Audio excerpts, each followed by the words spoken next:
Welcome everybody to the Boku no Hero Academia rankings of the worst to best heroes from Class A1. Wow, that's a long title. My name is Misty Chronexia, and after watching all the episodes available and reading over 150 chapters of the manga, I decided I wanted to do a ranking of all the heroes in Class 1A, from the worst hero to the best one. Now, I'm well aware within the story there is a lot of character development, so for the sake of this list, I'm putting aside the fact that some characters are meant as comedy relief, and I will consider everyone's ability to their fullest potential. For example, Deku, I will be talking about the fully mastered one for all, as opposed to the starting version with a kickback and poor handling. And finally, this list doesn't mean a worst hero couldn't beat a better hero under the right circumstance. For example, Froppy would have the upper hand against anyone underwater, but that doesn't make her the best hero since most situation happens on land. Keep in mind, this remains my opinion and you can do your own ranking, but for this list I'm going to rank each hero's quirk on several factors. Those include the resourcefulness, utility, restriction, and combat potential. I'm also leaving the teachers out, we're just counting 20 students. Let's go!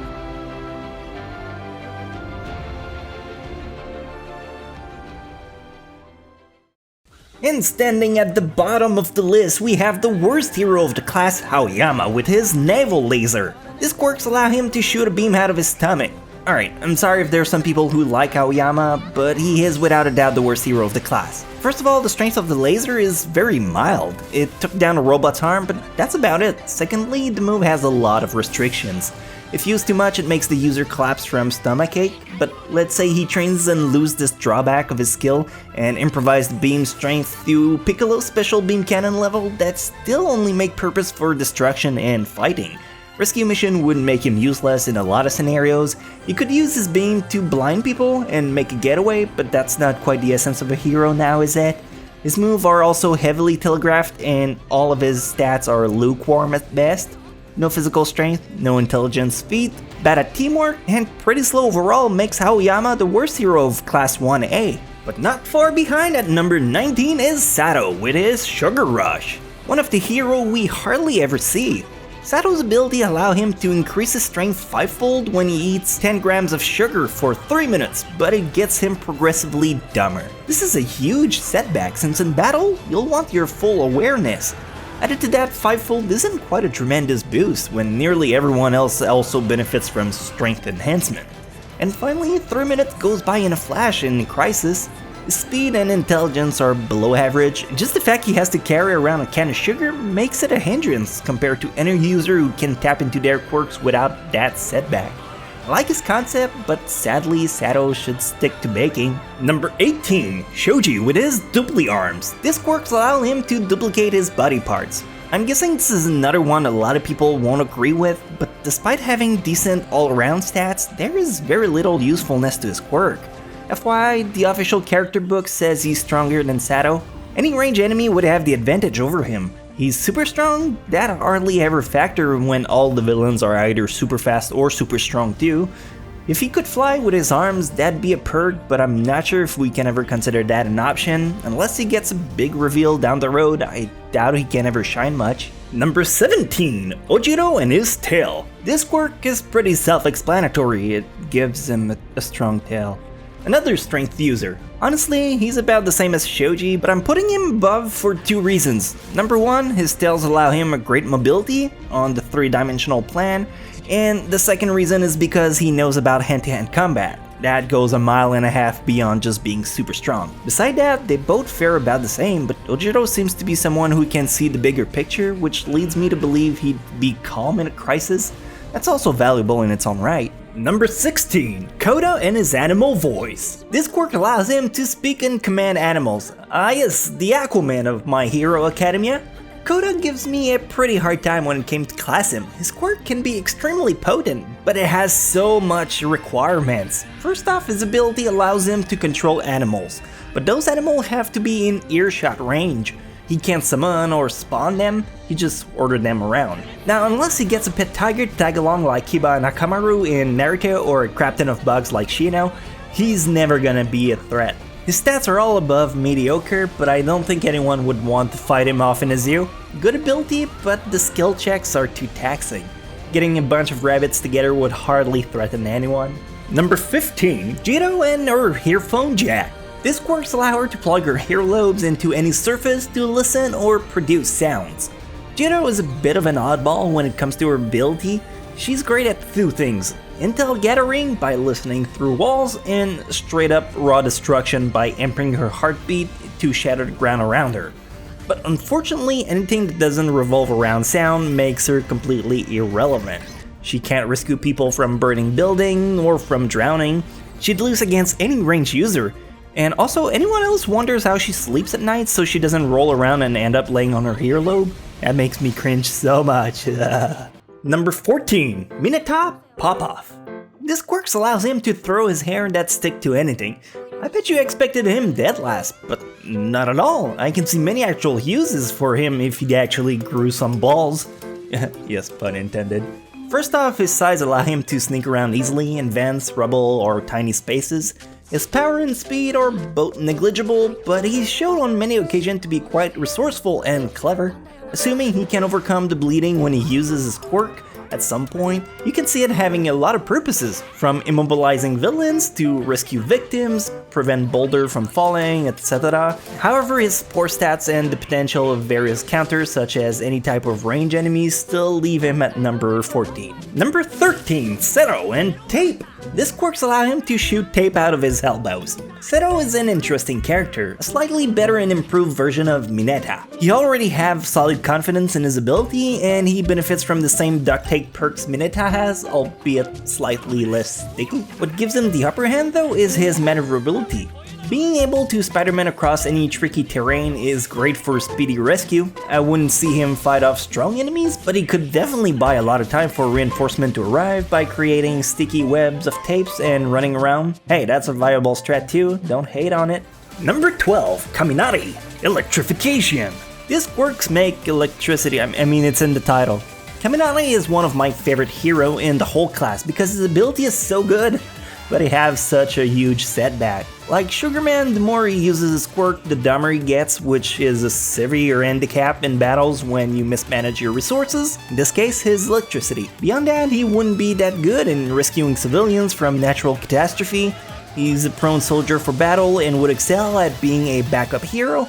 Beside that, I can see very little use to his skill. I mean, he could work at a Duracell factory, but that's not really heroic. Number 11, Ashido in Acid.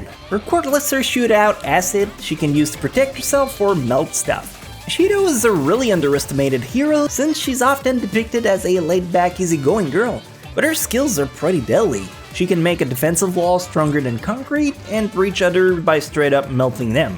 Good for infiltration, she's got great maneuverability like Seto since she can skate on her slime, and she also has that spider sense that gives her godly reflexes. If she honed her skill, I think she'd be an incredibly potent hero. But there's a better one on this list, so it locks her up at the 11th spot. Number 10, Tokoyami in Dark Shadow. This quirk casts a shadow that has a mind of its own. Now we enter into the restriction heroes. The brighter the surrounding is, the weaker the shadow becomes. On the opposite, left in absolute darkness, the shadow becomes so big it gets out of control and enter a berserker mode. It's incredibly good and powerful, but that leaves Tokoyami in a very tiny threshold window to operate. Too bright is too weak, too dark he can't control it. That makes him unreliable at this point, and unless he can grow to the point where he can control it in total darkness, the midway of this list is the best I can do for him. Number 9, Tsuyu-chan and her frog form. This quirk makes her the same as her frog. Another really cool character who lives under restrictions. Ah man, I hate to put her so high on this list. But again, as I said in my intro statement, Tsuyu is the best aquatic hero without a doubt. She dispatches anyone in that element with ease, but that makes her kinda C tier on land, which is why she ends down in the middle of the rank. Good waifu, but her battle stats are average, her intelligence doesn't particularly shine, and her quirk doesn't help out much in case of rescuing victim out of burning building, shy of tonguing them. I'm really sorry, this is the best I can do for her. But now we enter in the elite heroes, the top 8. Number 8, Agakure and Transparency. This quirk makes her invisible, another kind of comic relief character that honestly doesn't get the rep she deserves. Agakure's ability is S tier. Nobody can sneak around better than her. For recon, stealth rescue, and even fighting nearly any average villains, she has the advantage. Of Of course, where she falls short is in speed and strength, meaning if she ever comes up against an enemy that doesn't rely on sight to fight, well, she'd most likely lose her hedge. She also doesn't excel in rescuing someone from a burning building, but hey, like I said, there's a purpose for every type of hero. Stealth recon is super important too. She's also my waifu, so that's why she's so high on this list. Number 7. Yaoyorozu Creation. Using the fat of her body, she can create any item of her choosing. Talk about an unsung hero. First of all, she's the only hero whose intelligence is so high she's rated S class. Secondly, she's great at handling weapons, so Hojiro can go sit back down. Her stamina is top notch since she finished first in the fitness test, and again she can create anything at all. Shelter for the wounded, weapons. With her smarts too, she can MacGyver your ass any day. Of course, against someone who touch you and you decay, it's not flawless, but I mean, for anything else, there's Momo. Number 6. Ina and Jin. This quirk makes him a speedster. This ranking was pretty tough to delegate for Ida. He's a very potent hero, he has his priorities straight, and being fast is generally a super useful skill both for battle and rescue purposes. Unfortunately, I can't put him any higher due to the kickback aspect of his quirk. If the exhaust of his legs are clogged up, he can't do anything. Meaning underwater is bad, in a swamp it's bad, sandstorm could clog them, jeez, even a bad snow day leaves them home. And then there's the whole overheat aspect too. When you have someone like an ice user on the team who can instantly cool them, that's good, but how frequent are those guys around? Do you see where I'm going? But hey, assuming he comes up with a hot patch 2.0, he deserves the spot number 6 on this ranking. Number 5. Bakugo Explosion. Oh shit, I'm sorry my dislike bar just took a major hit for not putting Bakugo at the top of the list, but seriously, hear me out. Bakugo is top tier in everything. His major flaw is he doesn't give a crap about anything else than fighting. And when you're a hero, half your job is prioritizing rescue over battle. Sure, there's usually a crew dedicated to rescue and one to fighting, but if you're on your own, you gotta know when to fold them, and Bakugo's not there. Again, his stats are golden, A+ in damage, fighting, and durability on all 3D planes. He's smart when it comes to battle, but as shown in the manga during the hero license arc, he just wanna fight, and strength alone doesn't make you the best hero. Sorry. Number 4. Kirishima Hardening. This quirk makes his body rock hard. Look at those abs. Anyway, I gotta say, when I first saw Kirishima, I didn't think much of him, but I've caught up to the manga and this dude is lit, fam. This skill is mostly defensive, although it can be used to dish out some pretty solid damage. For any range user, Kirishima would stay there and take it, but he's a tank, so that's his job. Rescuing hostages from crumbling building, he can withstand it and be a wall. He has great mindset into both battle and rescue. Overall, he's a golden hero. Number 3. Todoroki Half Cold, Half Hot. This quirk gives him fire and ice abilities. Welcome to the top 3. Just like Kaminari, Todoroki have an elemental advantage, which, if it wasn't OP enough, it does not have only one, but 2 of them. Underwater, I mean, he could blast himself to the surface and freeze it all. He can make an ice shield, warm up cold victims who got caught up in the rain, and that's without counting his battle abilities. His only drawback is his own resistance to either elements and his own stamina. If he spams it too much, he'll end up dried up. Since there's a quantifying end to his quirk, I unfortunately can't put him at the top, but under the right conditions, he's the strongest hero of all. I mean, have you seen him in Game of Thrones? Number 2. Ochako Zero Gravity. This quirk lets Ochako control the gravity around her. I know you don't think she deserves the spot, but hear me first. Out of all the hero in the class, Ochako is the only one who doesn't have body altercation, but actually terrain control. And that shit with the perfect control is freaking triple S tier. Think about it, burning rubbles who could crush victims floats away. Crumbling building that can be cleaned up in a second. She can reach any location by jumping to them. She can distance herself from nearly any villains. She can fight them off by using surroundings. The only way she loses is if she's stuck in a white room with a grapple type of enemy, or someone like Bakugo who can reach her no matter the advantage she has. Or I mean also someone with elemental skills like Todoroki or Kaminari. Maybe she doesn't deserve the spot after all. But since she's so versatile on everything, she just felt like she had the extra edge. She's also an awesome tick waifu, and you can't neglect that out of a hero for sure. And finally, number 1 that nobody ever expected. Oh my god, who can it be?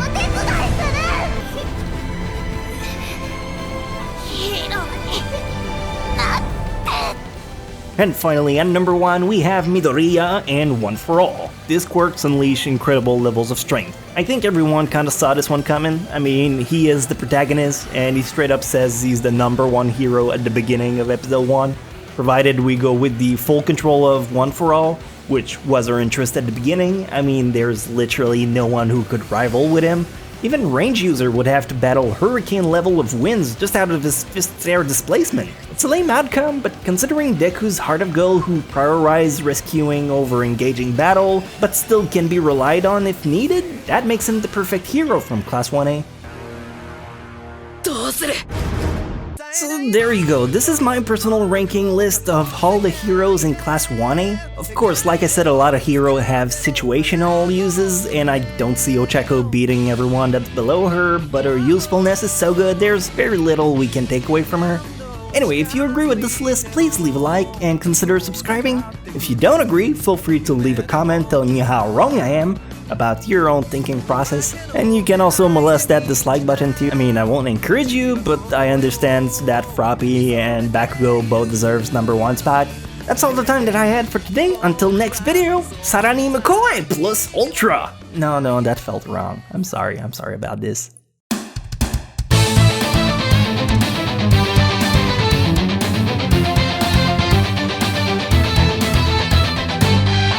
Through the hard times, I've been on the wrong side, I've been ashamed. So many memories, you know I'd like to change.